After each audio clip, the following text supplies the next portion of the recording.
আসসালামু আলাইকুম ভিউয়ার্স, সবাইকে আপডেট জব নিউজ 24 চ্যানেলের পক্ষ থেকে স্বাগতম। তো ভিউয়ার্স, সবাই কেমন আছেন? আশা রাখি সবাই ভালো আছেন। আজকে যে বিষয়টি আলোচনা করব এটা হলো মাধ্যমিক ও উচ্চ মাধ্যমিক শিক্ষার্থীদের উপবৃত্তি দেওয়ার সময় জানা গেল, অর্থাৎ কবে তারা এই উপবৃত্তি পাবে এ সম্পর্কে ভিডিওতে আমি বিস্তারিত বলে দেওয়ার চেষ্টা করব। তবে ভিডিওটি শুরু করার আগে আপনাদের কাছে একটা রিকোয়েস্ট থাকবে। আপনি যদি এই চ্যানেলে নতুন হয়ে থাকেন তাহলে প্লিজ সাবস্ক্রাইব করবেন এবং পাশে থাকা যে বেল আইকনটি রয়েছে তাতে অলে ক্লিক দিয়ে রাখবেন, যাতে আমি পরবর্তী ভিডিও আপলোড দেওয়ার সাথে সাথে সবার প্রথমেই আপনার কাছে নোটিফিকেশন চলে যায়। এছাড়াও আমি আমার চ্যানেলে নতুন নতুন ভিডিও আপলোড দিয়ে রেখেছি, চাইলে দেখে নিতে পারেন। তো চলুন দেখি মাধ্যমিক ও উচ্চ মাধ্যমিক শিক্ষার্থীদের উপবৃত্তি দেওয়ার সময় জানা গেল। মাধ্যমিক ও উচ্চ মাধ্যমিকের শিক্ষার্থীরা উপবৃত্তির টাকা চলতি মে মাসের শেষ থেকে জুনের মধ্যে পাবে, তবে তারিখ এখনও নির্দিষ্ট করা হয়নি। প্রধানমন্ত্রী শিক্ষা সহায়তা ট্রাস্টের মাধ্যমে এ টাকা দেওয়া হয়। ট্রাস্টটির সহকারী পরিচালক মোহাম্মদ আনোয়ার হোসেন সোহাগ গণমাধ্যমকে তথ্য জানিয়েছে। মোহাম্মদ আনোয়ার হোসেন বলেন, উপবৃত্তির টাকা নিয়ে দেওয়া বিভিন্ন ধরনের এসএমএস ভুয়া। শিক্ষার্থীর অ্যাকাউন্টে উপবৃত্তির টাকা গেলে স্বয়ংক্রিয় এসএমএস যায়। উপবৃত্তির টাকা তোলার জন্য কারো ফোন নম্বরে যোগাযোগ করতে বলার সুযোগ নেই। এজন্য শিক্ষার্থীকে কোনো টাকাও দিতে হবে না। উপবৃত্তির সার্ভিস চার্জও দিয়ে দেওয়া হয়। জানা গেছে, মাধ্যমিকের ষষ্ঠ থেকে দশম শ্রেণী পর্যন্ত 2023-24 অর্থ বছরে 44,61,000 শিক্ষার্থীকে উপবৃত্তি দেওয়ার লক্ষ্যমাত্রা নির্ধারণ করা হয়েছে। বাস্তবে এর সংখ্যা 50 লাখ ছাড়িয়ে যেতে পারে। 2022-23 অর্থ বছরে 40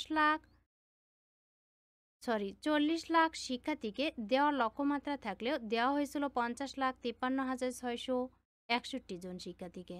তাদের 1,475,52,73,000 টাকা দেওয়া হয়েছে। উচ্চ মাধ্যমিকে একাদশ ও দ্বাদশ শ্রেণীতে 2023-24 অর্থ বছরে 7,59,000 শিক্ষার্থীকে উপবৃত্তি দেওয়ার লক্ষ্যমাত্রা রয়েছে।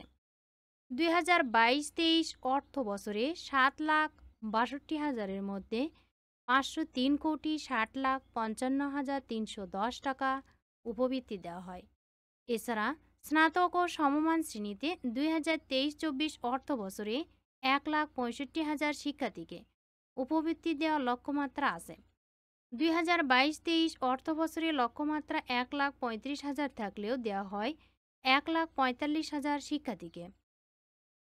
তাদের 79,47,61,000 টাকা উপবৃত্তি দেওয়া হয়েছে। উপবৃত্তির টাকা দিতে কেউ মোবাইল ফোনে যোগাযোগ করতে বললে অপেক্ষা করার পাশাপাশি নিজ নিজ শিক্ষা প্রতিষ্ঠানের শিক্ষকের সঙ্গে যোগাযোগ করতে পরামর্শ দিয়েছেন আনোয়ার হোসেন। তিনি বলেন, শিক্ষার্থীর নিজ নিজ শিক্ষা প্রতিষ্ঠানের সহায়তায় উপবৃত্তির টাকা পাবে। এজন্য তৃতীয় কারো সঙ্গে লেনদেনের প্রয়োজন নেই।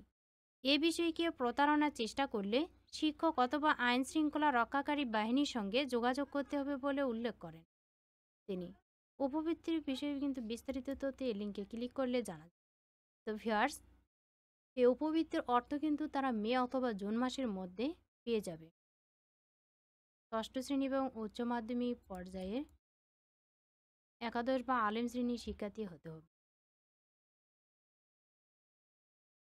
ভিডিওটি ভালো লাগলে অবশ্যই লাইক, কমেন্ট এবং শেয়ার করবেন। আরও নতুন নতুন ভিডিও পেতে চ্যানেলটিতে অবশ্যই সাবস্ক্রাইব করে রাখবেন। এতক্ষণ ধৈর্য সহকারে ভিডিওটি দেখার জন্য সবাইকে ধন্যবাদ। সবাই ভালো থাকবেন, সুস্থ থাকবেন। আবারও দেখা হবে নতুন কোনো ভিডিওতে। আজকের মতো এ পর্যন্তই। আসসালামু আলাইকুম।